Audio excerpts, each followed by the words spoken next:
बाणासुर बोला, जो देवताओं के सार तत्व स्वरूप और समस्त देवगणों के स्वामी हैं, जिनका वर्ण नील और लोहित है, जो योगियों के ईश्वर, योग के बीज तथा योगियों के गुरु के भी गुरु हैं, उन भगवान शिव की मैं वंदना करता हूँ।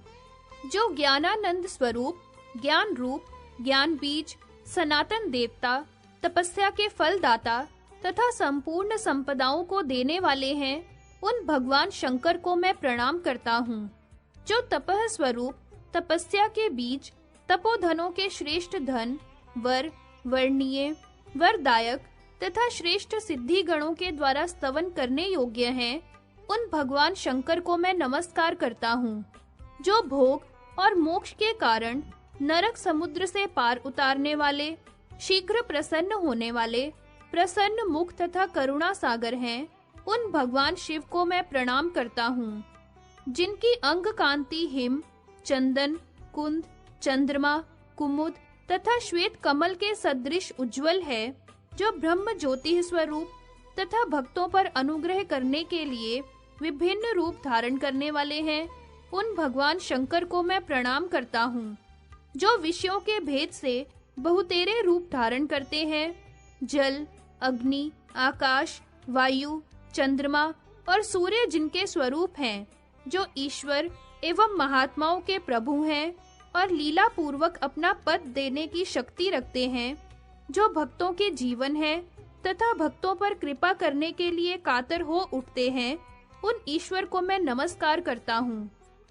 वेद भी जिनका स्तवन करने में असमर्थ हैं, जो देश, काल और वस्तु से परिच्छिन्न नहीं हैं तथा मन और वाणी की पहुंच से परे हैं, उन परमेश्वर प्रभु की मैं क्या स्तुति करूंगा। जो बाघंबरधारी अथवा दिगंबर हैं, बैल पर सवार हो, त्रिशूल और पट्टिश धारण करते हैं, उन मंद मुस्कान की आभा से सुशोभित मुख वाले भगवान चंद्रशेखर को मैं प्रणाम करता हूँ। यो कहकर बाणासुर प्रतिदिन संयम पूर्वक रहकर सत्वराज से भगवान की स्तुति करता था और भक्ति भाव से शंकर जी के चरणों में मस्तक झुकाता था। मुनीश्वर दुर्वासा भी ऐसा ही करते थे। मुने वशिष्ठ जी ने पूर्व काल में त्रिशूलधारी शिव के इस परम महान अद्भुत स्तोत्र का गंधर्व को उपदेश दिया था। जो मनुष्य भक्ति भाव से इस परम पुण्यमय स्तोत्र का पाठ करता है, वह निश्चय ही संपूर्ण तीर्थों में स्नान का फल पा लेता है। जो संयम पूर्वक हविष्य खाकर रहते हुए जगत गुरु शंकर को प्रणाम करके 1 वर्ष तक इस स्तोत्र को सुनता है, वह पुत्रहीन हो तो अवश्य ही पुत्र प्राप्त कर लेता है। जिसको गलित कोढ़ का रोग हो या उदर में बड़ा भारी शूल उठता हो, वह यदि 1 वर्ष तक इस स्तोत्र को सुने तो अवश्य ही उस रोग से मुक्त हो जाता है। यह बात मैंने व्यास जी के मुंह से सुनी है। जो कैद में पड़कर शांति न पाता हो, वह भी 1 मास तक इस स्तोत्र को श्रवण करके अवश्य ही बंधन से मुक्त हो जाता है। जिसका राज्य छिन गया हो, ऐसा पुरुष यदि भक्ति पूर्वक 1 मास तक इस स्तोत्र का श्रवण करे तो अपना राज्य प्राप्त कर लेता है। 1 मास तक संयम पूर्वक इसका श्रवण करके निर्धन मनुष्य धन पा लेता है। राज्य क्षमा से ग्रस्त होने पर जो आस्तिक पुरुष 1 वर्ष तक इसका श्रवण करता है, वह भगवान शंकर के प्रसाद से निश्चय ही रोग मुक्त हो जाता है। द्विज शौनक, जो सदा भक्ति भाव से इस सत्वराज को सुनता है, उसके लिए तीनों लोकों में कुछ भी असाध्य नहीं रह जाता। भारतवर्ष में उसको कभी अपने बंधुओं से वियोग का दुख नहीं होता। वह अविचल एवं महान ऐश्वर्य का भागी होता है, इसमें संशय नहीं है। जो पूर्ण संयम से रहकर अत्यंत भक्ति भाव से 1 मास तक इस स्तोत्र का श्रवण करता है, वह यदि भार्याहीन हो तो अति विनयशील, सती साध्वी, सुंदरी भार्या पाता है। जो महान मूर्ख और खोटी बुद्धि का है, ऐसा मनुष्य यदि इस स्तोत्र को 1 मास तक सुनता है, तो वह गुरु के उपदेश मात्र से बुद्धि और विद्या पाता है। जो प्रारब्ध कर्म से दुखी और दरिद्र मनुष्य भक्ति भाव से इस स्तोत्र का श्रवण करता है, उसे निश्चय ही भगवान शंकर की कृपा से धन प्राप्त होता है। जो प्रतिदिन तीनों संध्याओं के समय इस उत्तम स्तोत्र को सुनता है, वह इस लोक में सुख भोगता, परम दुर्लभ कीर्ति प्राप्त करता और नाना प्रकार के धर्म का अनुष्ठान करके अंत में भगवान शंकर के धाम को जाता है। वहाँ श्रेष्ठ पार्षद होकर भगवान शिव की सेवा करता है। गोप पत्नी कलावती के गर्भ से एक शिशु के रूप में उपबरहन का जन्म, शूद्र योनि में उत्पन्न बालक नारद की जीवनचर्या, नाम की व्युत्पत्ति, उसके द्वारा संतों की सेवा, सनत कुमार द्वारा उसे उपदेश की प्राप्ति, उसके द्वारा श्री हरि के स्वरूप का ध्यान, आकाशवाणी तथा उस बालक के देह त्याग का वर्णन। सौती कहते हैं, उपबरहन गंधर्व अपनी पत्नी मालावती के साथ तथा अन्य पत्नियों के साथ भी निर्जन वन में आनंद पूर्वक विहार करने लगे। उन्होंने अपनी आयु का शेष काल सानंद बिताना आरंभ किया। उपबरहन के पिता गंधर्वराज भी स्त्री पुत्रों के साथ प्रसन्नता पूर्वक रहने लगे। उन्होंने नाना प्रकार के श्रेष्ठ कर्म तथा बड़े-बड़े पुण्य कर्म किए। वे कुबेर भवन के समान वैभवशाली ग्रह में राजा होकर राज सुख का उपभोग करने लगे। उन्होंने अपनी सुस्थिर यौवना सुशीला पत्नी के साथ कुछ काल तक विहार किया। फिर समय आने पर गंगा जी के मनोहर तट पर पत्नी सहित गंधर्वराज प्राणों का परित्याग करके सानंद वैकुंठ धाम को चले गए। वे शैव थे, इसलिए उन पर शिव जी की कृपा हुई तथा उनके पुत्र ने श्री विष्णु की सेवा की थी, इसलिए भगवान विष्णु की भी उन पर कृपा दृष्टि हुई। इससे वे वैकुंठ में श्री कृष्ण के श्याम चतुर्भुज रूपधारी पार्षद हुए। माता पिता का संस्कार करके गंधर्व उपबरहन ने ब्राह्मणों को नाना प्रकार के धन दिए। शौनक जी फिर अंतकाल आने पर ब्रह्मा जी के शाप से प्राणों का परित्याग करके उस विद्वान गंधर्व ने ब्राह्मण के वीर्य और शूद्रा के गर्भ से जन्म ग्रहण किया। सती मालावती ने मन में उत्तम संकल्प ले भारत भूमि के पुष्कर तीर्थ में अग्नि कुंड के भीतर अपने प्राणों का परित्याग कर दिया। वह साध्वी मनुवंशी राजा सृंजय की पत्नी से उत्पन्न हुई। उसे पूर्व जन्म की बातों का स्मरण रहता था। उस सुंदरी के मन में यही संकल्प था कि उपबरहन गंधर्व मेरे पति हों। शौनक जी ने पूछा, सूत नंदन, उपबरहन गंधर्व ब्राह्मण के वीर्य और शूद्र पत्नी के गर्भ से किस प्रकार उत्पन्न हुए, यह बात बताने की कृपा करें। शौनक जी के यों पूछने पर सूत जी ने गोपराज द्रुमिल की पत्नी कलावती ने मुनिवर कश्यप के स्खलित शुक्र को ग्रहण कर लिया था। इससे उसको पुत्र की प्राप्ति हुई थी। इस प्रकार उपबरहन के जन्म की कथा सुनाकर कहा कि गोपराज बद्रिका आश्रम में जाकर योग बल से शरीर को त्यागने के पश्चात विमान द्वारा वैकुंठ धाम में चले गए। तत्पश्चात शोक विह्वला कलावती को अपनी माता कहकर एक दयालु ब्राह्मण अपने घर ले गए। साध्वी कलावती ने ब्राह्मण के ही घर में रहकर एक श्रेष्ठ पुत्र को जन्म दिया, जिसकी अंग कांति तपाए हुए सुवर्ण के समान दमक रही थी। वह ब्रह्म तेज से जाज्वल्यमान हो रहा था। उस घर में रहने वाली सभी स्त्रियों ने उस सुंदर बालक को देखा। वह अपने ब्रह्म तेज से ग्रीष्म ऋतु के मध्याह्न कालिक प्रचंड सूर्य की प्रभा को पराजित कर रहा था।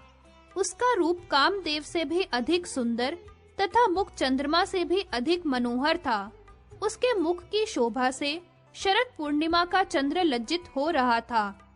उसके नेत्र शरद ऋतु के प्रफुल्ल कमलों की शोभा को छीन लेते थे। ललित हाथ पैर, सुंदर कपोल और मनोहर आकृति थी। पद्म और चक्र से चिन्हित उसके चरणार विंद अनुपम परम उज्जवल प्रतीत होते थे। उसके दोनों हाथों की भी कहीं तुलना नहीं थी। वह स्तन पीने के लिए रो रहा था।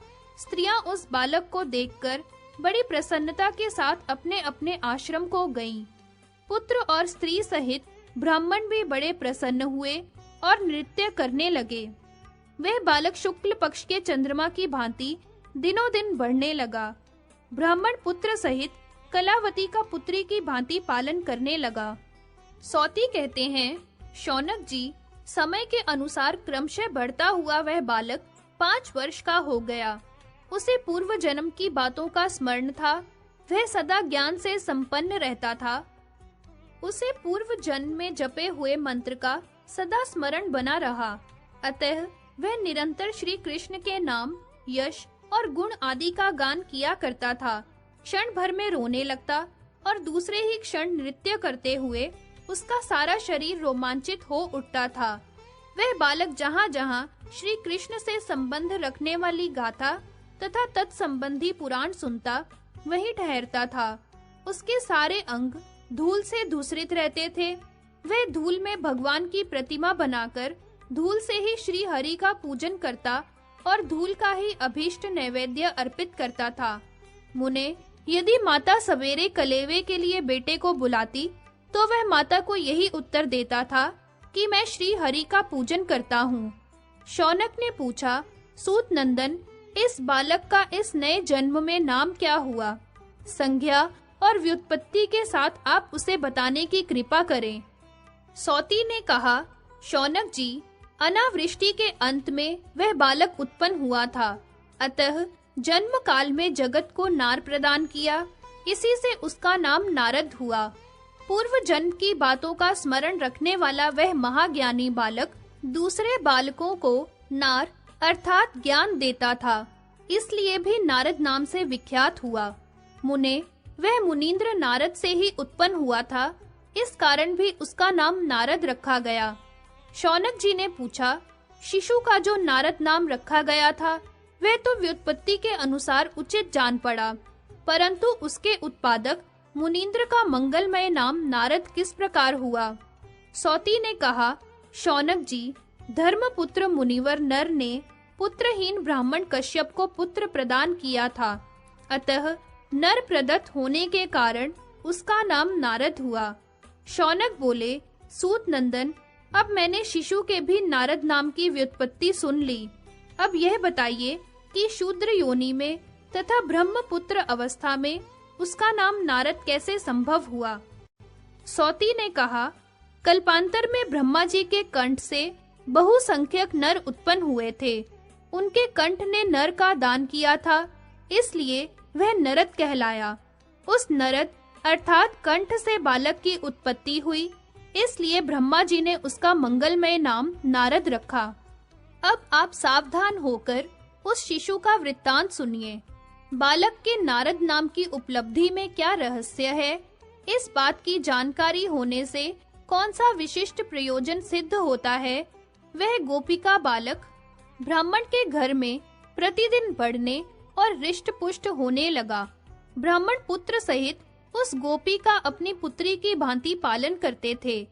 इसी बीच में कुछ महातेजस्वी ब्राह्मण जो देखने में 5 वर्ष के बालकों की भांति जान पड़ते थे, उस ब्राह्मण के घर आए। वे अपने तेज से ग्रीष्म ऋतु के मध्याह्न कालिक सूर्य की प्रभा को तिरस्कृत कर रहे थे। गृहस्थ ब्राह्मण ने मधुपर्क आदि देकर उन सबको प्रणाम किया। भोजन के समय उन चारों मुनिवरों ने ब्राह्मण के दिए हुए फल, मूल आदि का आहार ग्रहण किया। उनकी जूठन उस शिशु ने खाई।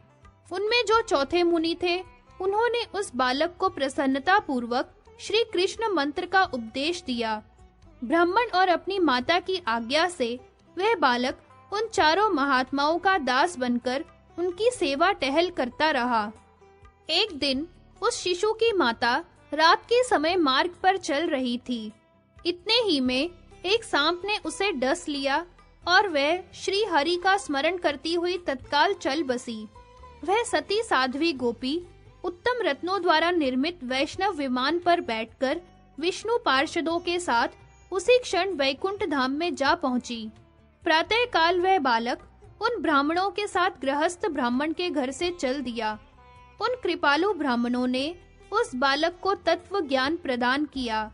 इसके बाद वे सब ब्रह्म कुमार उस शिशु को वहीं छोड़कर अपने स्थान को चले गए। वह शिशु बड़ा ज्ञानी था, अतः गंगा जी के मनोहर तट पर ठहर गया।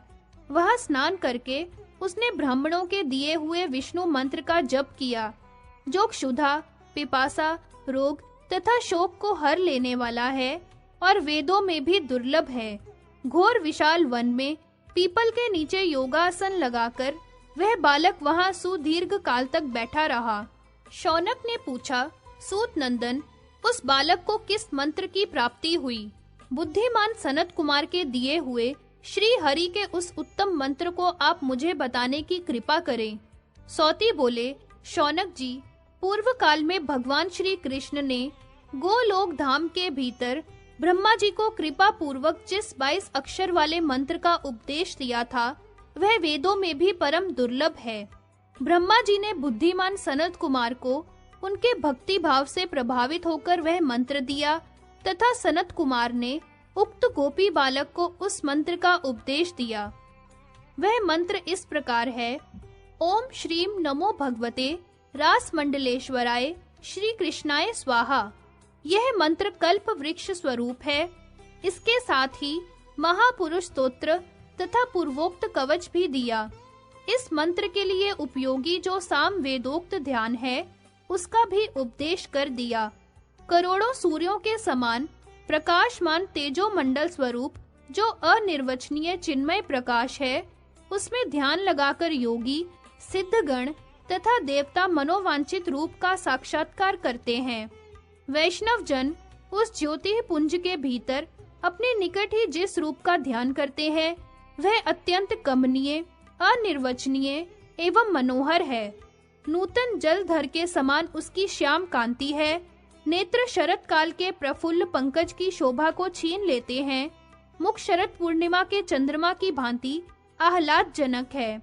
अधर कटे हुए बिंब फल से भी अधिक अरुण है। मोतियों की पंक्ति को तिरस्कृत करने वाली दंतावली के कारण वे बड़े मनोहर जान पड़ते हैं। उनके मुख पर मुस्कुराहट खेलती रहती है।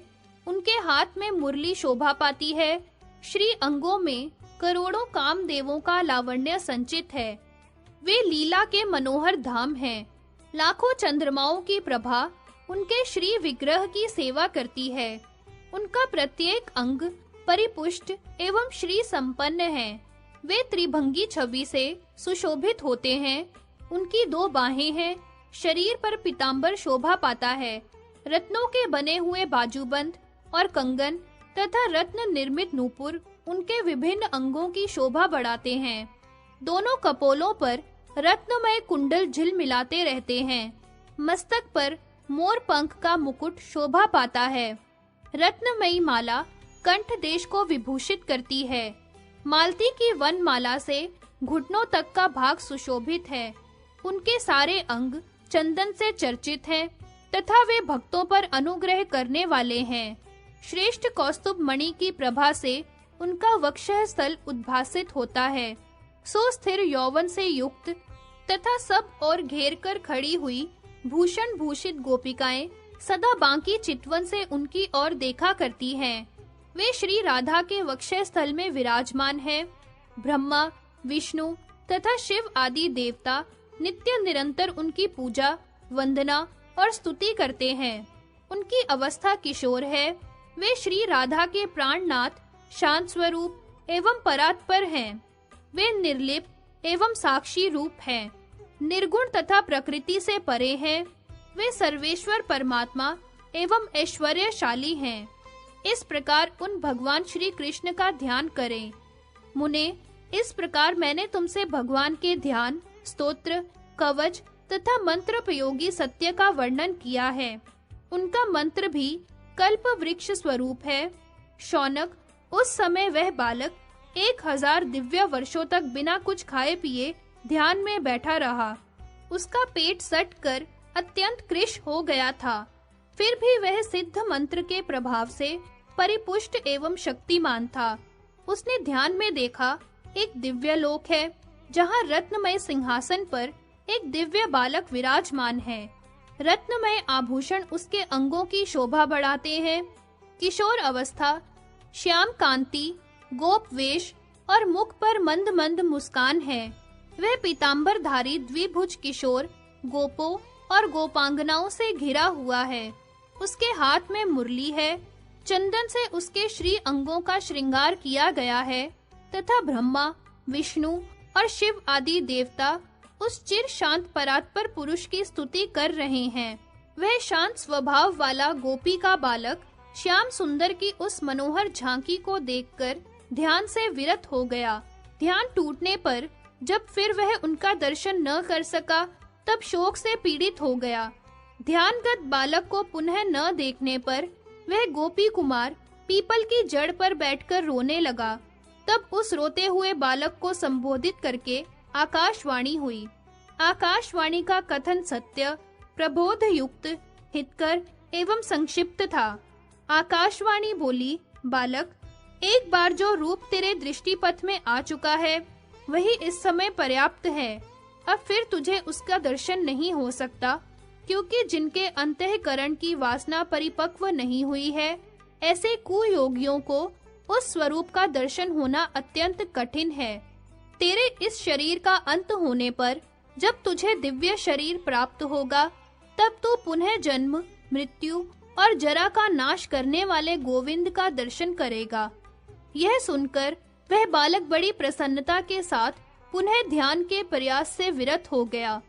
उसने समय आने पर मन ही मन श्री कृष्ण का स्मरण करते हुए तीर्थ भूमि में अपने शरीर को त्याग दिया।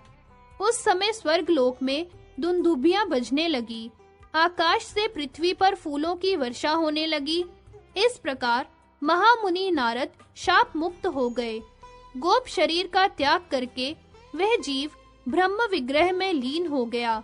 वह नित्य स्वरूप तो है ही, पूर्व काल में उसका आविर्भाव हुआ और भिन्न काल में वह तिरोहित हो गया। नित्य रूपधारी जो भक्तजन हैं, उनका अपनी इच्छा से आविर्भाव अथवा तिरोभाव होता है। उन्हें जन्म, मृत्यु, जरा और व्याधि का स्पर्श नहीं होता। ब्रह्मा जी के पुत्रों के नामों की व्युत्पत्ति। सौती कहते हैं, शौनक जी, तदनंतर कुछ कल्प व्यतीत होने पर जब ब्रह्मा जी पुनः सृष्टि कार्य में संलग्न हुए, तब उनके नरद नामक कंठ देश से मरीचि आदि मुनियों के साथ वे शाप मुक्त मुनि प्रकट हुए। इसी कारण से उन मुनिंद्र की नारद नाम से ख्याति हुई। ब्रह्मा जी का जो पुत्र उनके चेतस चित्त से प्रकट हुआ, उसका नाम उन्होंने प्रचेता रखा, जो उनके दक्षिण पार्श्व से सहसा उत्पन्न हुआ। वो सब कर्मों में दक्ष होने के कारण दक्ष कहलाया। वेदों में कर्दम शब्द छाया के अर्थ में विद्यमान है।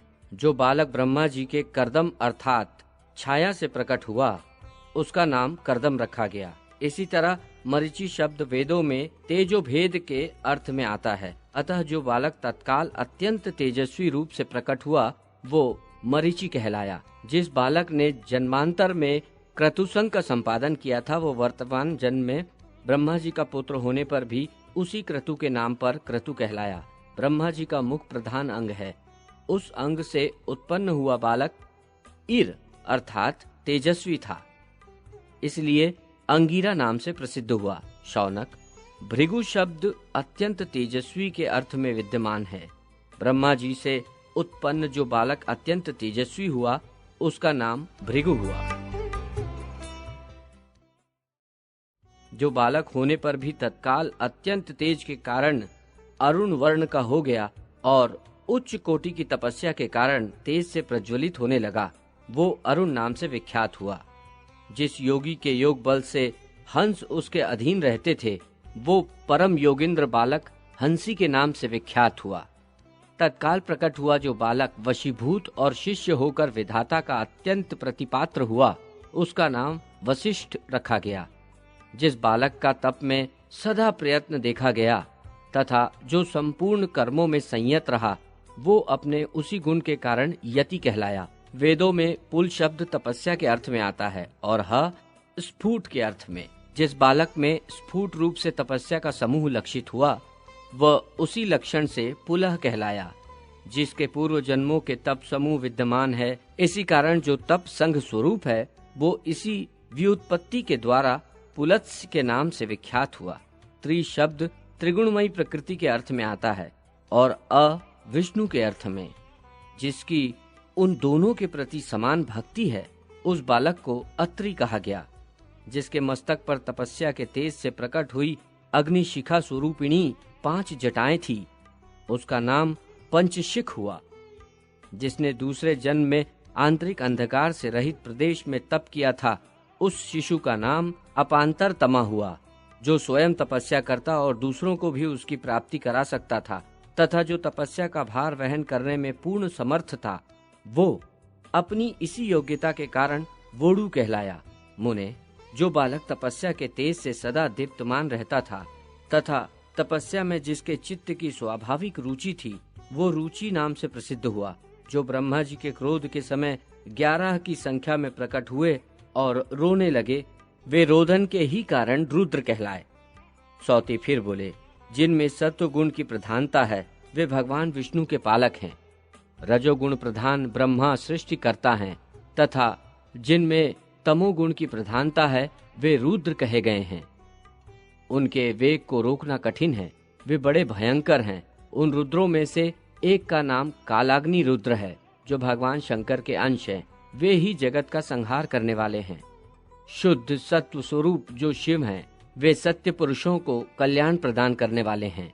अन्य रुद्र श्री कृष्ण की कला मात्र हैं। केवल भगवान विष्णु और शंकर उन परिपूर्णतम भगवान श्री कृष्ण के 2 अंश हैं। वे दोनों ही एक समान सत्य स्वरूप हैं। ब्राह्मण, ये बात मैंने रुद्र की उत्पत्ति के प्रसंग में बताई है, आप उसे भूल क्यों रहे हैं? सच है, सभी लोग भगवान की माया से मोहित हो जाते हैं। मुनियों को भी मति भ्रम हो जाया करता है। सनक ब्रह्मा के प्रथम, सनंदन द्वितीय, सनातन तृतीय और भगवान सनत कुमार चतुर्थ पुत्र हैं। मुने, ब्रह्मा जी ने उन प्रथम 4 पुत्रों से सृष्टि करने के लिए कहा, परंतु उनके लिए यह कार्य असह हो गया। इससे ब्रह्मा जी को बड़ा क्रोध आया। उसी क्रोध से रुद्रों की उत्पत्ति हुई। सनक और सनंदन ये दोनों शब्द आनंद के वाचक हैं। वे दोनों बालक भक्ति भाव से परिपूर्ण होने के कारण सदा आनंदित रहते हैं, इसलिए सनक और सनंदन के नाम से विख्यात हुए। नित्य परिपूर्णतम साक्षात भगवान श्री कृष्ण ही सनातन पुरुष हैं। जो उनका भक्त है वो भी वास्तव में उन्हीं के समान है, इसलिए वो तीसरा कृष्ण भक्त बालक सनातन नाम से विख्यात हुआ। सनत का अर्थ है नित्य और कुमार का अर्थ है शिशु। नित्य शैशवावस्था से संपन्न होने के कारण इस बालक को ब्रह्मा जी ने सनत कुमार नाम दिया। मुने, इस प्रकार मैंने ब्रह्मा जी के पुत्रों के नामों की व्युत्पत्ति बताई। अब आप क्रमशः नारद जी के आख्यान को सुनिए। ब्रह्मा जी से सृष्टि के लिए दार परिग्रह की प्रेरणा पाकर डरे हुए नारद का स्त्री संग्रह के दोष बताकर तप के लिए जाने की आज्ञा मांगना। सौती कहते हैं, सृष्टिकर्ता ब्रह्मा ने अपने सब बालकों को सृष्टि के कार्य में लगाकर नारद जी को भी सृष्टि करने के लिए प्रेरित किया। उन्होंने वेद वेदांगों के पारंगत विद्वान नारद से यह सत्य, हितकर, वेद सार स्वरूप और परिणाम में सुख देने वाली बात कही। ब्रह्मा जी बोले, कुल में श्रेष्ठ मेरे प्राण वल्लभ पुत्र नारद, आओ, तुम ज्ञान दीप की शिखा से अज्ञान अंधकार का निवारण करने वाले हो। तुमसे यह बात छिपी नहीं है कि जन्मदाता पिता परम गुरु है। वह सभी वंदनीय पुरुषों में सबसे श्रेष्ठ है। विद्यादाता और मंत्रदाता दोनों समान हैं तथा पिता से भी बढ़कर हैं।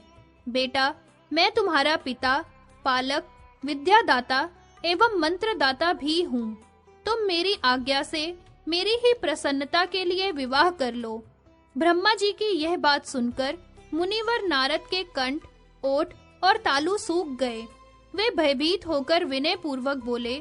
नारद जी ने कहा, तात, वही पिता, वही गुरु, वही बंधु, वही पुत्र और वही मेरा ईश्वर है, जो भगवान श्री कृष्ण के चरणार विंदों में सुदृढ़ भक्ति उत्पन्न करा दे। यदि बालक अज्ञानवश कुमार्ग पर चल रहे हो, तो उन्हीं को जो उस मार्ग से हटाता है, वही करुणा निधान पिता है। जो श्री कृष्ण चरणों में लगी हुई भक्ति का त्याग कराकर पुत्र को दूसरे किसी विषय में लगाए, वह कैसा पिता है? स्त्री संग्रह केवल दुख का ही कारण है, उससे सुख नहीं मिलता। वह तपस्या, स्वर्ग, भक्ति, मुक्ति एवं सत्कर्मों में विघ्न उपस्थित करने वाला है। ब्राह्मण, मूढ़ चित्त गृहस्थों के घरों में 3 प्रकार की स्त्रियां पाई जाती हैं। साध्वी, भोग्या और कुल्टा ये सब की सब स्वार्थपरायणा होती हैं। साध्वी स्त्री परलोक के भय से, इस लोक में अपने को यश मिलने के लोभ से तथा कामासक्ति से भी निरंतर स्वामी की सेवा करती हैं। भोग्या स्त्री भोग की अभिलाषिणी होती है, वह सदा केवल कामासक्ति से ही प्रियतम पति की सेवा करती है। भोग के सिवा और किसी हेतु से वह क्षण भर भी सेवा नहीं करती। भोग्या स्त्री जब तक वस्त्र, आभूषण, संभोग तथा सुस्निग्ध एवं उत्तम आहार पाती है, तब तक ही स्वामी के वश में रहकर प्यारी बनी रहती है। कुल्टा नारी कुल में अंगार के समान है, वह कुल का नाश करने वाली है। कुल्टा स्त्री कपट से ही स्वामी की सेवा करती है, भक्ति से नहीं।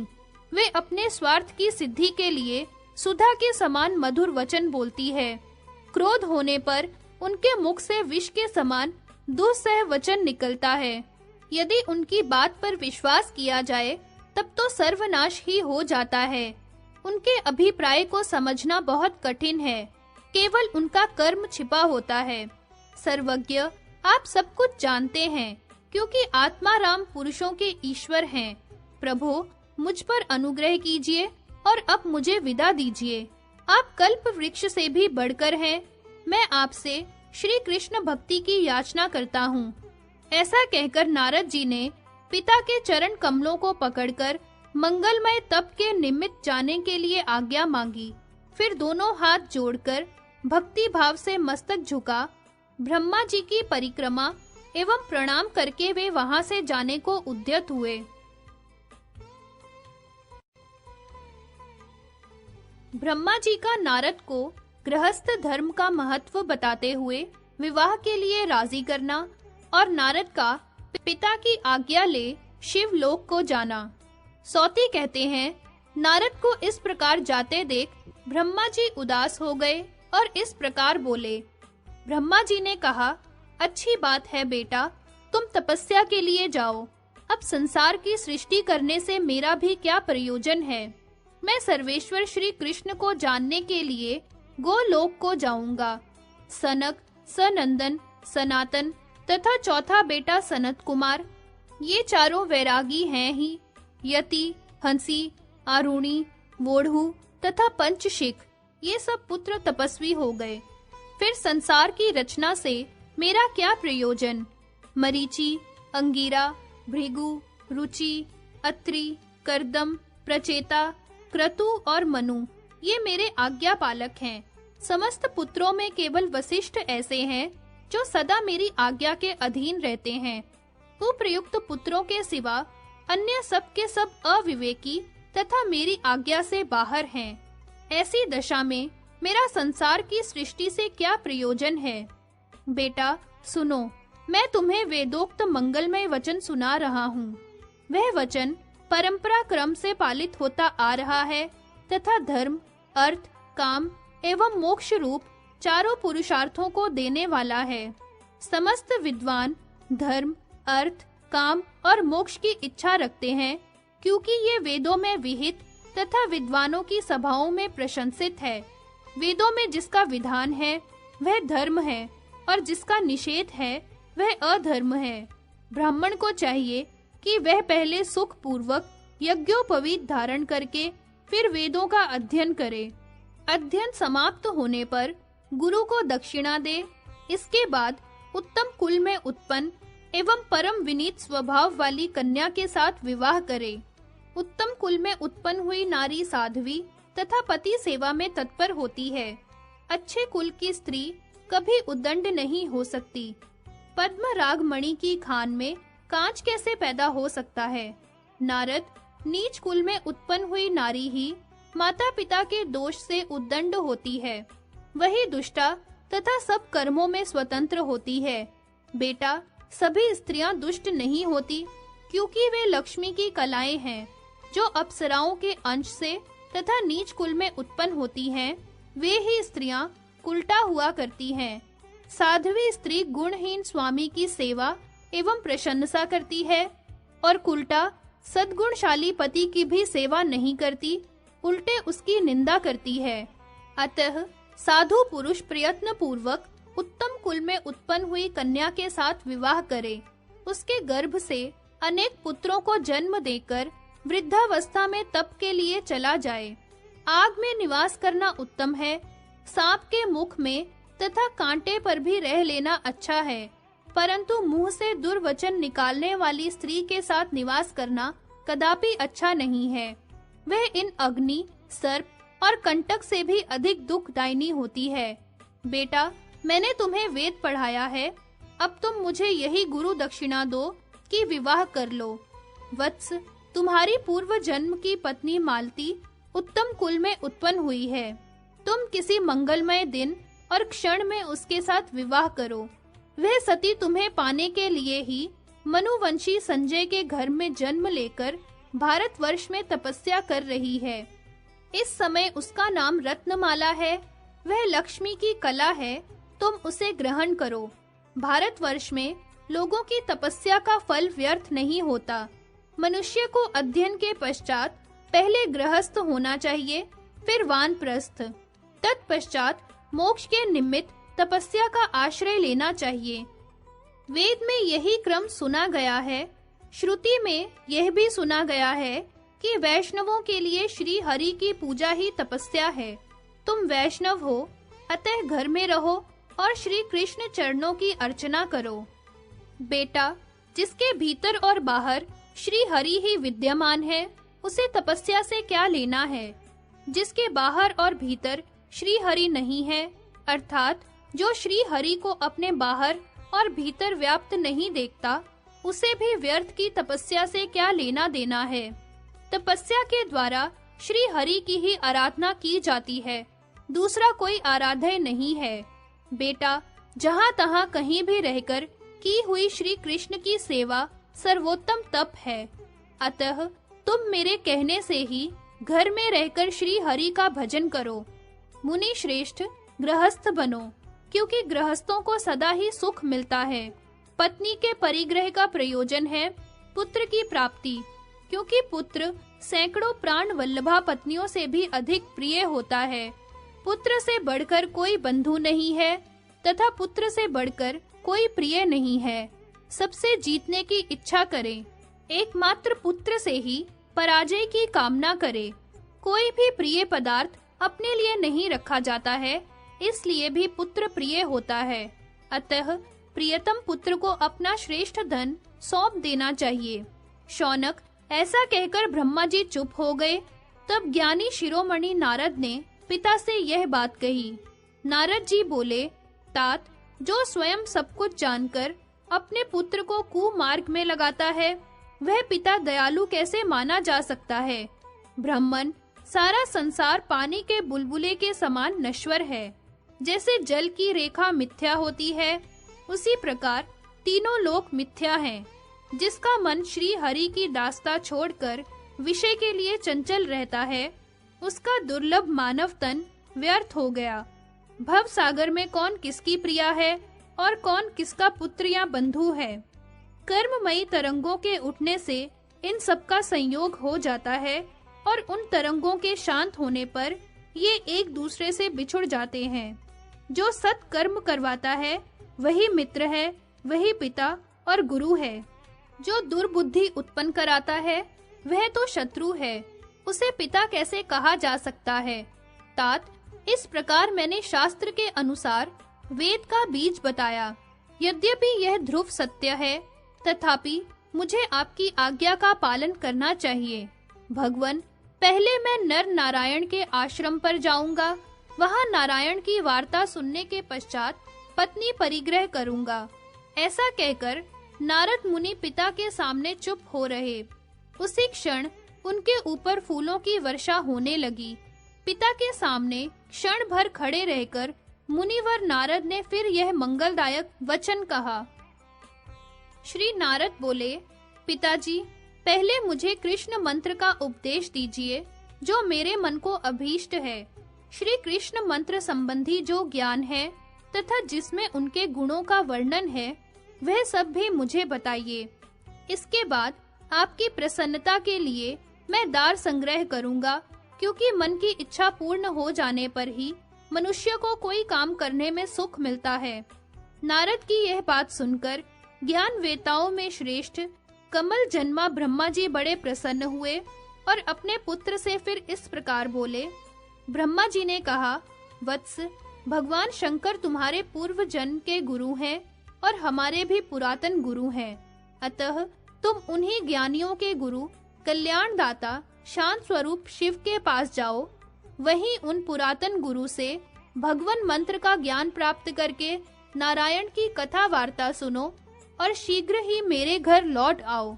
शौनक, ऐसा कहकर तीनों लोकों का धारण पोषण करने वाले ब्रह्मा जी चुप हो गए और नारद मुनि पिता को भक्ति भाव से प्रणाम करके शिवलोक को चले गए। नारद जी को भगवान शिव का दर्शन, शिव द्वारा नारद जी का सत्कार तथा उनकी मनोवांछा पूर्ति के लिए आश्वासन।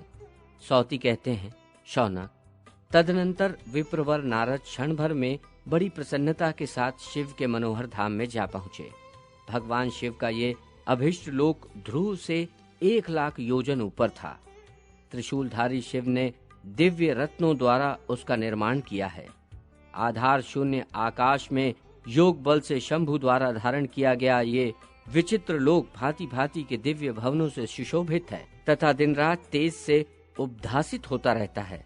पवित्र अंतकरण वाले श्रेष्ठ साधक तथा मुनीन्द्र शिरोमणि महात्मा जन ही उस लोक का दर्शन कर पाते हैं। मुने, वहाँ सूर्य और चंद्रमा के किरणें नहीं पहुँच पाती, पर कोटों के रूप में प्रकट हुए अनंत ऊंचे बहुत बड़े हुए तथा ज्वालाओं से जगमगाते हुए असंख्य पावक उस लोक को चारों ओर से घेर कर स्थित हैं। उस श्रेष्ठ धाम का विस्तार 1,00,000 योजन है। उनमें श्रेष्ठ रत्नों से बने हुए 3,000 ग्रह हैं। हीरे के 7 तत्व से बने हुए भांति भांति के चित्र विचित्र मनोहर भवन उसकी शोभा बढ़ाते हैं। वहाँ माणिक्य तथा मुक्तामणि के दर्पण हैं। विश्वकर्मा ने उस लोक को सपने में भी नहीं देखा होगा।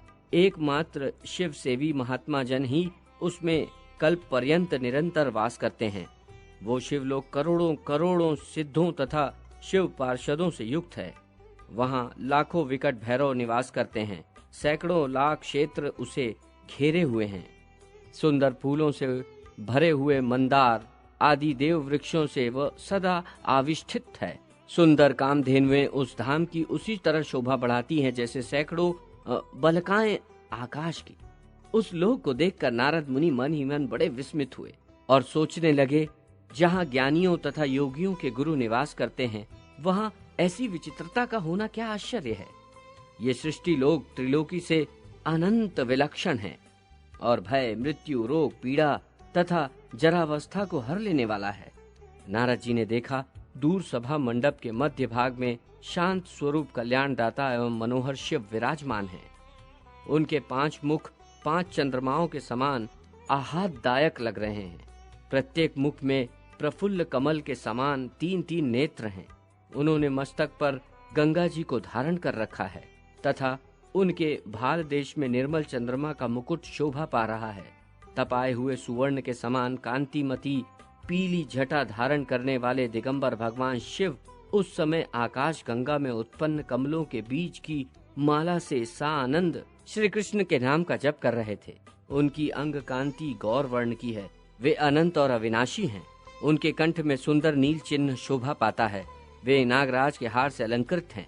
बड़े बड़े योगेंद्र, सिद्धेंद्र और मुनिंद्र उनके चरणों की वंदना करते हैं। वे सिद्धेश्वर हैं, सिद्धि विधान के कारण हैं, मृत्युंजय हैं तथा काल और यम का भी अंत करने वाले हैं। उनका मुख प्रसन्नता सूचक हास्य से अत्यंत मनोहर जान पड़ता है। वे संपूर्ण आश्रितों को कल्याण तथा अभिष्ट वर प्रदान करने वाले हैं। सदा शीघ्र ही संतुष्ट होने वाले, भव रोग से रहित, भक्तजनों के प्रिय तथा भक्तों के एकमात्र बंधु हैं। दूर से देखने के पश्चात निकट जाकर मुनि ने भगवान शूलपाणी को मस्तक झुकाकर प्रणाम किया। उस समय मुनि के शरीर में रोमांच हो आया था। वे 3 तार वाली वीणा बजाते हुए कलहंस के समान मधुर कंठ से पुनः श्री कृष्ण का गुणगान करने लगे। ब्रह्मा जी के पुत्र और वेद वेत्ताओं में श्रेष्ठ मुनीन्द्र शिरोमणि नारद को आया देख भगवान शंकर योगेंद्र, सिद्धेंद्र और महर्षियों के साथ मुस्कुराते हुए सिंहासन से वेग पूर्वक उठकर खड़े हो गए। फिर उन्होंने मुनि को बड़े वेग से पकड़कर हृदय से लगा लिया और आशीर्वाद तथा आसन दिए। साथ ही उन तपोधन से आने का प्रयोजन और कुशल मंगल पूछा। इसके बाद भगवान शंभु उत्तम रत्नों के बने हुए श्रेष्ठ एवं सुंदर सिंहासन पर अपने प्रमुख पार्षदों के साथ बैठे, किंतु ब्रह्मा जी के पुत्र नारद नहीं बैठे। उन्होंने भक्ति भाव से प्रभु को प्रणाम करके दोनों हाथ जोड़कर उनकी स्तुति की। गंधर्व राज के द्वारा किए गए शुभदायक वेदोक्त स्तोत्र से स्तुति करके पुनः प्रणाम करने के अनंतर भगवान शिव की आज्ञा ले नारद जी उनके वाम भाग में बैठे। वहीं उन्होंने जगत की वांछा पूर्ण करने वाले भगवान शिव से अपनी हार्दिक अभिलाषा बताई। मुनि का ये वचन सुनकर कृपा निधान शंकर ने तुरंत प्रतिज्ञा पूर्वक कहा, बहुत अच्छा, तुम्हारी अभिलाषा पूर्ण होगी। ब्राह्मणों के आहनिक आचार तथा भगवान के पूजन की विधि का वर्णन। सौती कहते हैं, शौनक जी, देवर्षि नारद ने भगवान शंकर से श्री हरि के स्तोत्र, कवच, मंत्र, उत्तम पूजा विधान, ध्यान तथा उनके तत्व ज्ञान की याचना की। महेश्वर ने उन्हें स्तोत्र, कवच, मंत्र, ध्यान, पूजा विधि तथा उनके पूर्व जन्म संबंधी ज्ञान का उपदेश दिया। वह सब कुछ पाकर मुनि श्रेष्ठ नारद का मनोरथ पूर्ण हो गया। उन्होंने अपने शरणागत वत्सल गुरु भगवान शिव को भक्ति भाव से प्रणाम किया और इस प्रकार कहा। नारद जी बोले, वेद वेताओं में श्रेष्ठ प्रभो, आप ब्राह्मणों के आहनिक आचार का वर्णन कीजिए, जिससे प्रतिदिन स्वधर्म पालन हो सके। श्री महेश्वर ने कहा, प्रतिदिन ब्रह्म मुहूर्त में उठकर रात्रि में पहने हुए कपड़े को बदल दे और अपने ब्रह्म रंध्र में स्थित सूक्ष्म, निर्मल, ग्लानि रहित सहस्त्रदल कमल पर विराजमान गुरुदेव का चिंतन करें। ध्यान में यह देखें कि ब्रह्म रंध्रवर्ती सहस्त्रदल कमल पर गुरुजी प्रसन्नता पूर्वक बैठे हैं, मंद मंद मुस्कुरा रहे हैं। व्याख्या की मुद्रा में उनका हाथ उठा हुआ है और शिष्य के प्रति उनके हृदय में बड़ा स्नेह है। मुख पर प्रसन्नता छा रही है। वे शांत तथा निरंतर संतुष्ट रहने वाले हैं और साक्षात पर ब्रह्म स्वरूप हैं। सदा इसी प्रकार उनका चिंतन करना चाहिए। इस तरह ध्यान करके मन ही मन गुरु की आराधना करें। तदंतर निर्मल, श्वेत, सहस्त्र दल भूषित, विस्तृत हृदय कमल पर विराजमान इष्ट देव का चिंतन करें। जिस देवता का जैसा ध्यान और जो रूप बताया गया है, वैसा ही चिंतन करना चाहिए। गुरु की आज्ञा ले समयोचित कर्तव्य का पालन करना चाहिए। क्रम यह है कि पहले गुरु का ध्यान करके उन्हें प्रणाम करें, फिर उनकी विधिवत पूजा करने के पश्चात उनकी आज्ञा ले इष्ट देव का ध्यान एवं पूजन करें। गुरु ही देवता के स्वरूप का दर्शन कराते हैं। वे ही इष्ट देव के मंत्र, पूजा विधि और जप का उपदेश देते हैं। गुरु ने इष्ट देव को देखा है, किंतु इष्ट देव ने गुरु को नहीं देखा है। इसलिए गुरु इष्ट देव से भी बढ़कर है। गुरु ब्रह्मा है, गुरु विष्णु है, गुरु महेश्वर देव है, गुरु आद्या प्रकृति ईश्वरी है, गुरु चंद्रमा, गुरु अग्नि और सूर्य है, गुरु ही वायु और वरुण है, गुरु ही माता पिता और सुहृद है तथा गुरु ही परब्रह्म परमात्मा है। गुरु से बढ़कर दूसरा कोई पूजनीय नहीं है। इष्ट देव के रुष्ट होने पर गुरु शिष्य अथवा साधक की रक्षा करने में समर्थ है, परंतु गुरुदेव के रुष्ट होने पर संपूर्ण देवता मिलकर भी उस साधक की रक्षा करने में समर्थ नहीं है। जिस पर गुरु सदा संतुष्ट है, उसे पग पग पर विजय प्राप्त होती है, और जिस पर गुरुदेव रुष्ट हैं, उसके लिए सदा सर्वनाश की ही संभावना रहती है। जो मूढ़ भ्रमवश गुरु की पूजा न करके इष्ट देव का पूजन करता है, वह सैकड़ों ब्रह्म हत्याओं के पाप का भागी होता है, इसमें संशय नहीं है। सामवेद में साक्षात भगवान श्री हरि ने भी ऐसी बात कही है। इसलिए गुरु इष्ट देव से भी बढ़कर परम पूजनीय है। मुने इस प्रकार गुरुदेव तथा इष्ट देव का ध्यान एवं स्तवन करके साधक वेद में बताए हुए स्थान पर पहुंचकर प्रसन्नता पूर्वक मल और मूत्र का त्याग करें।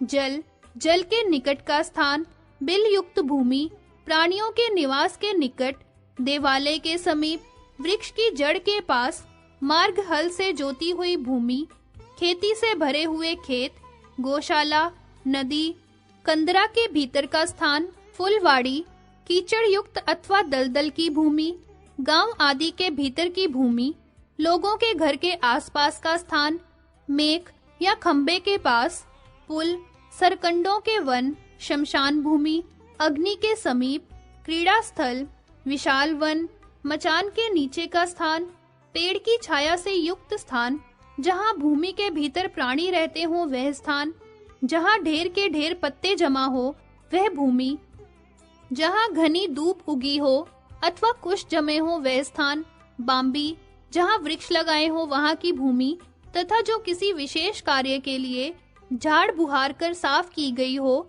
वह भूमि, इन सबको छोड़कर सूर्य के ताप से रहित स्थान में गड्ढा खोद उसी में मल मूत्र का त्याग कर देना चाहिए। दिन में उत्तराभिमुख होकर मल मूत्र का त्याग करें, रात में पश्चिम की ओर मुंह करके और संध्या काल में दक्षिण की ओर मुंह रखते हुए मलोत्सर्ग तथा मूत्रोत्सर्ग करना उचित है। मौन रहकर जोर-जोर से सांस न लेते हुए मल त्याग करें, जिससे उसकी दुर्गंध नाक में न जाए। मल त्याग के पश्चात उस मल को मिट्टी डालकर ढक दें। तदंतर बुद्धिमान पुरुष गुदा आदि अंगों को शुद्ध करे। पहले ढेले या मिट्टी से गुदा आदि की शुद्धि करें, तत्पश्चात उसे जल से धोकर शुद्ध करें।